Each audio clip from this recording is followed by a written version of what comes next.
உலகெங்கிலும் நடக்கும் முக்கிய நிகழ்வுகளை குறுஞ்செய்தி வடிவத்தில் தெரிந்து கொள்ள ஆதன் செயலியை டவுன்லோட் செய்யுங்கள். ஆதன் செயலியை டவுன்லோட் செய்ய டிஸ்கிரிப்ஷனில் உள்ள லிங்கை கிளிக் செய்யவும். முக்கியமான 2025ல எல்லாரும் போக வேண்டிய ஸ்தலங்கள் அப்படின்னா அது ஃபர்ஸ்ட் எந்தெந்த ஸ்தலங்கள்?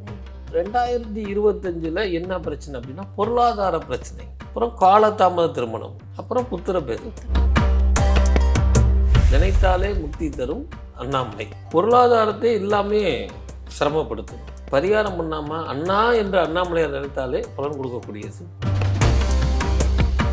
பொருளாதாரம் அப்படின்னு நினைக்கிறப்ப எல்லாத்துக்கும் சற்று நினைவுவது திருப்பதி அல்லது குபேரன் கோயில் அப்படின்னு தான் இருக்கும். இந்த வருடத்தில் பிரத்யோகமாக பொருளாதார தடை நீங்கணும் அப்படின்னா செந்தூர் வேலன் அப்படின்னு சொல்லக்கூடிய திருச்செந்தூர். திருமண தடை, காலதாமத திருமணம். காலதாமத திருமணம் 2025ல் யாருக்குமே நடக்கக்கூடாதுன்னா அங்கையர்கரசி ஆலவாய் அன்னை என்னை ஆளும் மீனாட்சியை வணங்குனா திருமணம் நடந்துருமா? ஆதன் ஆன்மீகம் நேயர்களுக்கு ஷாம்லாவின் அன்பு கலந்த வணக்கங்கள். முக்கிய தகவல்களை குறுஞ்செய்தி வாயிலாக தெரிந்து கொள்ள ஆதன் செயலியை டவுன்லோட் பண்ணுங்க. அதற்கான லிங்க் இந்த வீடியோக்கு கீழே டிஸ்கிரிப்ஷன்ல இருக்கு. நம்ம ஆதன் ஆன்மீகத்துல ஆன்மீகம் சம்பந்தப்பட்ட பல கேள்விகளுக்குமே தினம்தோறும் ஒவ்வொரு வகைகள பதில்களை பார்த்து கற்றுக்கோம். அந்த வகையில நம்மளோட சேனல்ல தொடர்ந்து பல ஆன்மீக பதிவுகளை கொடுத்து கற்றுக்கக்கூடிய ஆனந்த ஆழ்வார் ஐயா அவர்கள் நம்ம கூட இன்னைக்கு இணைஞ்சிருக்கிறாரு. இவர்கிட்ட நிறைய விஷயங்களை பேச போறோம். வணக்கம் ஐயா. வணக்கம்மா. எப்படி இருக்கீங்க? நல்லா இருக்கிறோம். பிறந்திருக்கிற இந்த 2025 எல்லாருக்குமே நிறைய வகையில இந்த மாதிரியான விஷயம் எனக்கு வேணும், இந்த மாதிரியான விஷயங்கள் நான் பண்ணணும்னு ஆசைப்படுவாங்க. முக்கியமா இந்த 2025ல எல்லாரும் போக வேண்டிய ஸ்தலங்கள் அப்படின்னா அது ஃபர்ஸ்ட் எந்தெந்த ஸ்தலங்கள் ஐயா? ரொம்ப அற்புதமான கேள்வி. ஆலயம் அப்படிங்கிறது எல்லாத்துக்கும் அப்பால் பட்டது. அது ஆண்டவன் இருக்கும் இடம் அப்படிங்கிறது அடுத்த விஷயம். அது இப்போது ஆலயம் அப்படின்னு போகிறப்பயே ராசி நட்சத்திரம் தான் வரும். நம்ம புதுசாக இந்த வருடம் அப்படின்னு எடுத்துக்கிறோம். ஆலயங்கள் அப்படியே தான் இருக்கும். அது இப்போது 2025ல் என்ன பிரச்சனை அப்படின்னா பொருளாதார பிரச்சனை, அப்புறம் காலதாமத திருமணம், அப்புறம் புத்திர பேரு, அதுக்கப்புறம் இன்னொரு குழந்தை இல்லாமல் வேலை நிமித்தமாகவோ ஏதோ ஒரு ரீசன். அது முதல் இந்த 4 டாபிக். ஆனால் இதை விட ஒரு கூடுதல் சிறப்பு என்னன்னா, சிலர் பைக் வாங்கணுங்க, அதுக்கெல்லாம் கோயில் இருக்கிறாங்க. எங்கள் அப்பா அம்மாட்ட கேட்டு நான் பிடிவாதம் பண்ணி வாங்கி நான் பண்ணுறதை காட்டிலையும் அதுக்கு ஒரு ஆலயம் இருக்குதாங்க. அதற்கப்புறம் பார்த்தீங்கன்னா பைக் வாங்கி கொடுத்த பையன் இன்சிடென்ட் ஆகாமல் வீட்டுக்கு வரணுங்க, இது பெற்றோர்கள் கவலை. இதற்கெல்லாம் ஆலயம் இருக்குதா அப்படின்னா நகைச்சுவை அல்ல, இதற்கெல்லாம் ஆலயங்கள் முன்னோர்கள் வச்சாங்க. இந்த மாதிரி ஆலயங்களில் முதல்ல சொல்கிறேன். 2025ல் வணங்க வேண்டிய கோயில் அப்படின்னு எடுத்துக்கிட்டோம்னா இந்த ஒவ்வொரு வருடத்துக்கும் திருக்கணிதம் வாக்கிய பஞ்சாங்கம்லாம் போக அந்த வருட பலன்களை கணக்கில் எடுப்போம். அப்படி எடுக்கும் பொழுது இந்த வருடம் குரு பயிற்சி, சனி பயிற்சி, ராகுகேது பயிற்சி, 3 பயிற்சி வருது. அப்போ இதில் இருந்துலாம் தப்பிக்கணும் அப்படின்னா நினைத்தாலே முக்தி தரும் அண்ணாமலை. ஏன் இது வருது அப்படின்னா இந்த வருடத்தில் குரு சில ராசிகளுக்கு சாதகமாக இல்லை, சனி சில ராசிகளுக்கு சாதகமாக இல்லை. இப்போது ராகு கேதுனாலே சாயா கிரகங்கள். இப்போ இதெல்லாம் என்ன சார் செய்கிறது வேலை பழுவில் அப்படின்னா சில கிரகங்கள் டிரான்ஸ்ஃபர் கொடுக்கும். அப்போது அவங்களுக்கு பொருளாதாரம் என்றும் ஆலயத்துக்கு போக முடியாது. சில கிரகங்கள் பொருளாதாரத்தை எல்லாமே சிரமப்படுத்தும். அப்போ இவங்க எல்லாருமே பரிகாரம் பண்ணாமல் அண்ணா என்ற அண்ணாமலையார் நினைத்தாலே பலன் கொடுக்கக்கூடியது. இதற்கு இன்னொரு உதாரணம், இந்த வருடத்தினுடைய கூட்டுத்தொகை 9 குறிக்கும். செவ்வாயினுடைய ஆதிக்கத்தில் செவ்வாய் பூமி காரகன். அப்போ பூமியில் வாழக்கூடிய இந்த இன்னுயிர்கள் எல்லாம் நினைத்தாலே அண்ணாமலையை நினைத்தாலே சிறப்பு போடக்கூடிய ஒரு அற்புதமான விஷயம். அடுத்ததாக எடுத்துக்கிட்டிங்கன்னா இப்போது பிரத்யோகமாக என்னென்னா பொருளாதாரம். இந்த பொருளாதாரம் அப்படின்னு நினைக்கிறப்ப எல்லாத்துக்கும் சற்று நினைவுவது திருப்பதி அல்லது குபேரன் கோயில் அப்படின்னு தான் இருக்கும். அது பொதுப்படையான ஒரு விஷயம். அது கடந்து இந்த வருடத்தில் பிரத்யோகமாக பொருளாதார தடை நீங்கணும் அப்படின்னா செந்தூர் வேலன் அப்படின்னு சொல்லக்கூடிய திருச்செந்தூர். ஏன் செந்தூர் வேலன் சொன்னாங்க அப்படின்னா அங்கே இருக்கக்கூடிய ஒரு பேர் ஜெயந்திநாதர் அப்படின்னு பேர் பிடிச்சவர்.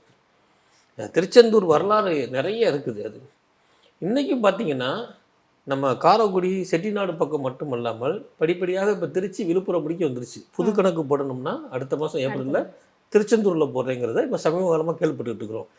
வாழ்க்கையில் மட்டுமல்ல, நம்ம நிர்வாகத்தில் மட்டும் இல்லை, பொருளாதாரத்திலையும் எல்லோரும் வெற்றி பெறக்கூடிய அமைப்பு ஜெயந்திநாதர்கிட்ட உண்டு. அது சார் இது மட்டும்தான் காரணமா அப்படின்னா அல்ல. அங்கே பச்சை சேவைன்னு ஒன்று இருக்குது. முருகனுக்கே உகந்தது செவ்வாய், சிகப்பு. ஆனால் திருச்செந்தூரில் ஃபேமஸ் என்னன்னா பச்சை சேவை. அது என்ன சொல்லுவாங்க திருச்செந்தூர்காரங்க, பச்சை சேவை பார்க்காதவங்க கழுதைக்கு சமம் அப்படிம்பாங்க. இது ஒவ்வொரு ஊர்லேயும் ஒவ்வொரு பழமொழியாக இருக்கும். பச்சை புதனை குறிக்கும், பச்சை அறிவை குறிக்கும், பச்சை நாணத்தை குறிக்கும். அதே புதன் தான் நரம்பு சப்தபத்துகளுக்கு அதிபதி. என்ன நரம்பு சம்பந்த அதிபதி? சட்டுன்னு ஒரு சின்ன விஷயத்துக்கு கோட்டையை விட்டுருவாங்க. ஸோ இதில் என்னன்னா இந்த வருடத்துக்கு பிரத்யேகமாக பொருளாதாரத்துக்கு, அது நீங்களாக இருக்கலாம் அல்லது நானாக இருக்கலாம், இந்த லோகத்தில் எல்லாத்துக்கும் திருச்செந்தூர் தான். அதுக்கிடந்து அவரை முறையான முறையில் வணங்கும் பொழுது இந்த வெற்றி வாய்ப்பு, பொருளாதாரம் நிவர்த்தியாகும். சார் இது ராசி நட்சத்திரத்துக்கு அப்பால் பட்டதா? ராசி நட்சத்திரத்துக்கு அப்பால் பட்டது. ஏன்னா அவன் ஜெயந்திநாதர். அதுக்கு தான் அந்த பச்சை சேவையை நம்ம சொன்னது. அதுக்கிடந்து இன்னொன்று என்னன்னு கேட்டிங்கன்னா, இப்போ சமீப காலமாக இந்த பிட்காயின்ஸ், ஆன்லைன் சூதாட்டம், ரம்மி, இதிலெல்லாம் பொருளாதார இழப்பை சந்திச்சுட்டு சூசைட் பண்ணிக்கிறாங்க. இதில் என்னுடைய வருத்தம் என்னன்னா, அவன் நியாயவாதி என்று நான் வாதாடவில்லை.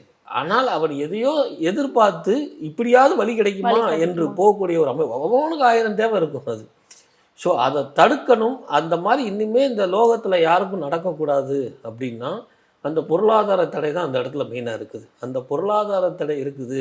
இந்த நிகழ்வு வழியாக நான் சொல்லக்கூடிய விஷயம் என்னன்னா, பொருளாதார தடை இருப்பதற்கு உழைப்பும் முயற்சியும் தெய்வ அனுகூலமே பலன் தரும். இதில் எது ஒரு மாற்றம் அடையும் பொழுது, குறிப்பாக 2025 திருச்செந்தூர் ஜெயந்திநாதரை வணங்குங்கள். பொருளாதார தடை இல்லாத வாழ்க்கையை கொண்டு வரக்கூடிய அம்சம். அடுத்ததாக பார்த்தீங்கன்னா திருமண தடை, காலதாமத திருமணம். இது 1989 கன்னியர் லேடிஸ்க்கு தான் அதிகமாக இருந்தது. கன்னியர்லாம் சொன்னால் இப்போ என்ன பழசு பேசுகிறான்றோம். லேடிஸ் அப்படிங்கிறப்போ என்னன்னா நல்ல கணவன் வரல. இப்போல்லாம் நல்ல கணவன் வந்தாலே லேடிஸ் ரிஜெக்ட் பண்ணுறாங்க. மாமியார் இருக்கக்கூடாது, தனி கொடுத்தனம் போகணும், எக்ஸட்ரா. இது கன்னியில் பண்ணக்கூடியது தவறு அல்ல. ஏன்னா வாழ்க்கையை வடிவமைத்து கொள்ளக்கூடிய தன்மைக்கு பெண்கள் வந்து விட்டாங்க இப்போ கிடந்து. ஆனால் பையன்கள்னு எடுத்துக்கிட்டோம்னா அவங்களுக்கு அந்த ஒரு அமைப்பை இன்னும் உலகம் கொடுக்கவில்லை. என்ன சார் குண்டத்துக்கு போகிறீங்க அப்படின்னா, இப்போது ஒரு பெரிய ப்ராஜெக்டில் இருக்கிறாருன்னா அவரை ஃபினிஷ் பண்ணணும், அதுக்கப்புறம் இம்ப்ரூவ்மெண்ட் வரும் அப்படின்னு போயிட்டு இருந்த காலம் மாறி 2000 எப்போ நைட்டு மெயில் வரும், எப்போ வேலைக்கு தூக்குவாங்கங்கிற போகிற ஆண்கள் தான் நிறையா இருக்காங்க. அப்படி இருக்கும் பொழுது வேலை வாய்ப்புக்கும் திருமணத்துக்கும் என்ன சம்பந்தம்னா, இதில் இருந்தால் தான் அந்த திருமணத்தையே நடத்த முடியும், இந்த வாழ்க்கை பயணத்தை கொண்டு போக முடியும் கிடந்து. ஸோ இந்த மாதிரி ஒரு காலகட்டத்தில் தானாகவே நிறைய ஆண்கள் திருமணத்தை தள்ளி போடக்கூடிய ஒரு அமைப்பு, அல்லது பெற்றோர்களுடைய கடமை பார்க்க வேண்டிய ஒரு சூழ்நிலை. அதுபோக சில பிடிவாத குணம், அலட்சியத்திலும் சில ஆண்கள்னால தள்ளிட்டு போகிறார். எது எப்படியோ இந்த காலதாமத திருமணம் என்ன சார் அப்படின்னா, காலகாலத்திலே திருமணம் நடந்தால் தான் அவங்களுக்கு நல்ல புத்திர பாக்கியம் வரும், நல்ல மனைவி வந்த நேரம் தான் யோகம். ஊர் சுற்றிட்டு இருக்கிறவனுக்கு பாரு நவிதா மாதிரி பொண்ணு வந்துச்சு அப்படிம்பாங்க. அதுக்கப்புறம் உருட்டு வந்துடுவான். அதுக்கு முன்னாடி செவுத்துல உட்காந்துட்டு, இதெல்லாம் பழங்காலத்தில் நடைமுறைக்கு உண்டு. அப்போ மனைவிங்கிற தானாதிபதி வரக்கூடிய அமைப்பு இருந்தால்தான் இந்த அம்சம் வரும். அப்போது இந்த ஆண்களாக இருந்தாலும் பெண்களாக இருந்தாலும் எது வகையிலேயோ கம்பெனி எப்போ தூக்குன்னு சொல்லவும் முடியாது. அதுக்காக 33 வயசு திருமணத்தை தள்ளிட்டு போகவும் முடியாது அப்படின்னு. சார் இதுக்கு நீங்கள் ஒரு அத்தாரிட்டி ஏதாவது கொடுக்க முடியுமா அப்படின்னா, இப்போ நிறையா வீட்டில் பார்த்தீங்கன்னா ஒரு குழந்தை மட்டும்தான் இருக்கும் சமீப காலமாக. அப்போ காலதாமத திருமணத்தினால் நடந்தா ஒருத்தருடைய இண்டிவிஜுவல் லைஃப்பில் தலையிடுவது தவறு. ஆனால் இன்னொரு குழந்தை இருந்தால் தான் தாய் சொல்ல முடியாது, தந்தை சொல்ல முடியாது, ஆசிரியர் சொல்ல முடியாது, கூட பிறந்த சண்டை போடுறதுக்காவது ஒருத்தர் வேணும், இல்லைன்னா போர் அடிச்சு போயிடும் லைஃப். அது அந்த அமைப்பை தடுக்கக்கூடியது. ஆக காலதாமத திருமணம் 2025 யாருக்குமே நடக்கக்கூடாதுன்னா, அங்கையர்க்கரசி ஆலவாய் அன்னை என்னை ஆளும் மீனாட்சியை வணங்குனா திருமணம் நடந்துருமா? ஏன் சார் இதை சொல்கிறீங்க அப்படின்னா, மீனாட்சி மட்டும்தான் எல்லா கலையும் கற்றுக்கிட்டது மட்டும் அல்லாமல் நாணம் பொருந்தியவள். எல்லா கடவுளுக்கும் நாணம் இருக்குது. அவள் சண்டைக்கு போகிறக்காக போகிறான், சிவபெருமானை பார்த்தோன்னே மையல் கொள்கிறான், திருமணம் நடக்குது அப்படிங்கிறது நம்ம வரலாறுல அறிஞ்ச விஷயம். அது இதில் கூடுதல் சிறப்பு என்னன்னா, மீனாட்சி பத்திரிகையில் பேர் போடும் பொழுது மீனாட்சி மேலே கொண்ட காதல்னால் சிவபெருமான் ஒரு வாசகம் செஞ்சான். என்னன்னா மாமியார் பேரை சேர்த்து பத்திரிகையில் பேர் போடக்கூடிய நிகழ்வு உண்டு. அது நிறையவே நம்ம அறிஞ்சிருக்க மாட்டோம். மீனாட்சி அம்மையோடைய தாயார் பேர் காஞ்சனமாலா. காஞ்சனமாலா என்கிற நங்கை மீனாட்சி திருமணம் தான் போடக்கூடியவர்கள். ஒரு கொண்ட காதலுக்கு இன்னைக்கு நிறைய பேர் மாமியாரே பிடிக்காதுங்கிற ஒரு காலகட்டத்தில் இன்னைக்கு காஞ்சனமாலாங்கிற சம்பவத்தை சிவபெருமான் நடத்தியிருக்கிறான். அப்படின்னா தன் மனைவிக்காக விட்டு கொடுத்ததில்ல, எவ்வளோ அனுசரித்து போனங்கிற இந்த தன்மை இருக்குது. ஸோ என்னுடைய வாதம், இந்த லோகத்தில் எல்லா பெண்களும் ஆண்களும் பல்வேறு இயற்கை சூழ்நிலையில் இருந்தாலும் அனுசரித்து இந்த திருமணத்தை மீனாட்சி போல் சிறப்பாக நடத்தணும் அப்படிங்கிறதுக்காக தான் இந்த 2025 அன்னை மீனாட்சி எடுத்துக்கிட்டது. இவங்களை எப்படி சார் சரியான முறையில் வழிபடணும்? ஏன்னா ஏற்கனவே வந்து நம்ம திருச்செந்தூரை பற்றி நீங்கள் சொல்லும் போதுமே அவரை சரியாக நம்ம வழிபட்டோம்னா நம்ம என்ன கேட்குறோமோ இந்த வருடத்தில் கண்டிப்பாக அவர் எல்லாத்தையும் நடத்தி கொடுப்பாருன்ற மாதிரி சொல்லியிருந்தீங்க. இப்போ இந்த மீனாட்சி அம்மனை எப்படி கரெக்டான முறையில் காலதாமத திருமணம் கொண்ட ஆண்களோ பெண்களோ மீனாட்சி அம்மன் கோயிலில் போய் திருமணம் பண்ணி பார்க்கணும்னு சொன்னீங்கன்னா ரொம்ப சார்ஜ் கிடையாது, ரொம்ப கம்மி. ஒரு திருமணம் நடத்தினா பெரிய விஷயம் அப்படிம்பாங்க. இதுக்கு முன்னாடியே நீங்கள் பண்ணோம்னா அவங்களே சீர்வரிசையோட உங்களும் உங்கள் குடும்பத்தாரையும் உட்கார வச்சு திருமணம் பண்ணி காமிக்கிறாங்க.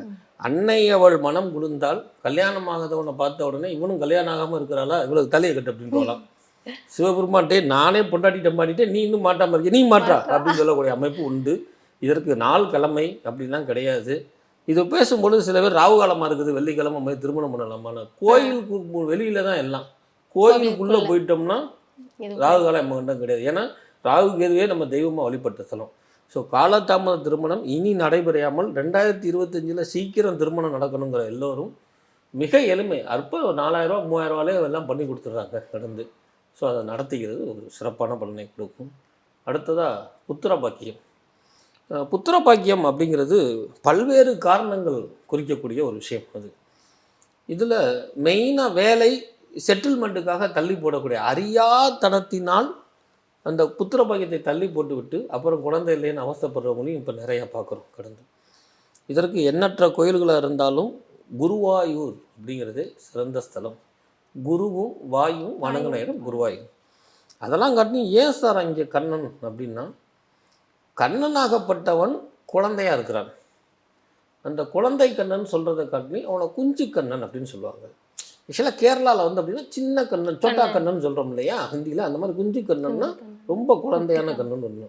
இன்றைக்கும் நீங்கள் ஒரு ஸ்தலத்துக்கு போகும்பொழுது அண்டை மாநிலம் பரசுராம சேத்திரம் சொல்லக்கூடிய கேரளாக்காரங்களை பார்த்து என் அப்பே குருவாயூர்னு சொன்னாங்கன்னா பயந்துருவாங்க. ஏன்னா அந்த கண்ணனுக்கு வந்து அவ்வளோ பயம் மரியாதை உண்டு. அவன் விளையாட்டு பிள்ளையா அது. ஸோ அந்த குருவாயூர் அப்பனை வணங்கிட்டு அங்கே கொடுக்கக்கூடிய பிரசாதத்தை வணங்கிட்டு வந்தால் உறுதியாக குழந்தை உண்டு. இது அந்த குருவாயூரப்பன் மேல் ஆணை. ஐவிஆர்எஸ், ஐடி டெஸ்ட்டு, லேட்டாக திருமணம், 40 வயசில் பொண்ணு, எதுவாக இருந்தாலும் குழந்தை உண்டு. ஏன் அப்படின்னா கண்ணனாகப்பட்டவன் குஞ்சு கண்ணன் இல்லையா, அவனுக்கு விளையாடணுமா, ஆள் வேணுமா. ஏற்கனவே பிறந்த குழந்தையெல்லாம் வளர்ந்துருது, பெரியவனோட போய் விளையாட முடியாது. அதனால என்ன செய்கிறான்னா குழந்தை இல்லைன்னு வந்த உடனே வயிறு சும்மா இருக்குதா இங்கே வந்து பிறந்துடுறேன் அப்படின்னு ஒருத்தன் உருவாக்குறான்னா இதற்கு அத்தாரிட்டி உண்டா அப்படின்னா ஒரு பாட்டே இருக்குது. குழந்தையாக கண்ணுக்கு பிறக்க மாட்டான்னா புல்லாங்குழலை ஊதி என்னை மயக்க மாட்டானாம். அந்த புல்லாங்குழல் தான் நாதம், அந்த நாதம் தான் நமக்கு மூச்சு.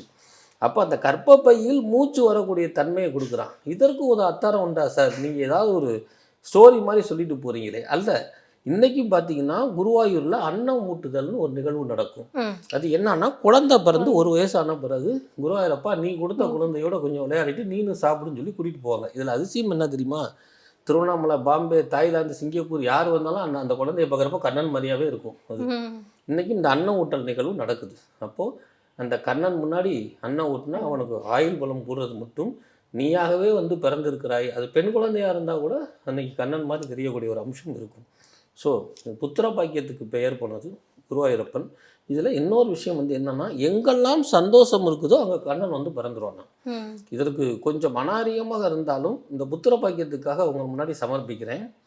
நம்ம பொதுவாக பெட்ரூமில் ஒரு ஆண் பெண் இருக்கக்கூடிய பெட்ரூமில் இயற்கை படத்தை தவிர வேறு எதுவும் வைப்பதற்கு அதிகாரம் இல்லை. அதிகாரம் என்னன்னா அது தெய்வத்தை அவமதிக்கக்கூடிய சம்பவம் அப்படின்னு ஒரு சாஸ்திரம் இருக்குது. அதனால் இயற்கை படம் அல்லது குதிரை படம் இந்த மாதிரி தான் வைப்பாங்க. ஆனால் கண்ணன் படத்தை வச்சுக்கலாமா? ஏன்னா கண்ணன் இவங்க 2 பேரும் சண்டை போட்டாலும் வேடிக்கை பார்ப்பானா, இவங்க 2 பேரும் சந்தோஷமாக இருந்தாலும் நான் இங்கே வந்துடுறேன் அப்படின்னு வந்துடுவானா. அதனால் இதை பார்க்கக்கூடிய தம்பதிகள் குருவாயூரப்பனை வழிபடுவது மட்டும் இல்லாமல் உங்களுடைய படுக்கை அறையில் குழந்தை கண்ணன் படத்தை வையுங்கள். கூடிய சீக்கிரம் உங்கள் குழந்தை உங்களிடம் வந்து விடுங்கிறது ஒரு அற்புதமான நிகழ்வு. எந்த நாட்கள்ல போகணும் அந்த கோவிலுக்கு அப்படிங்கிற மாதிரி? இது ஒரு நல்ல கேள்வி. இது பிரத்யோகமாக முன்ன சொன்ன மாதிரி தெய்வத்துக்கு இது ஏற்படைய விஷயங்கள் அல்ல. ஆனால் ஒரு சில பேர் என்ன சொல்கிறாங்க, நானும் போயிட்டு வந்தேன் நடக்கலைன்னு சொல்கிறவங்க முறையான எங்களை மாதிரி ஆச்சாரிய புருஷர்களை கன்சல்ட் பண்ணி இன்கேஸ் அது ராகு கேதுனால தடுக்குதுன்னா சனிக்கிழமை ஞாயிற்றுக்கிழமை இந்த மாதிரி வச்சுக்கணும். ஸோ சூரியனோ வேறு கிரகங்களோட தடுக்குது அப்படின்னா, சார் நீங்கள் சுற்றி வளைச்சி உங்கள் தொழிலுக்கு வரீங்க சார்னா எங்களை அண்டவே வேண்டியதில்லை. நீங்கள் பிரத்யோகமாக குருவாயூருக்கே உகந்த இருக்கக்கூடிய புதன்கிழமையும் சனிக்கிழமையும் போகிறது உத்தமம். அது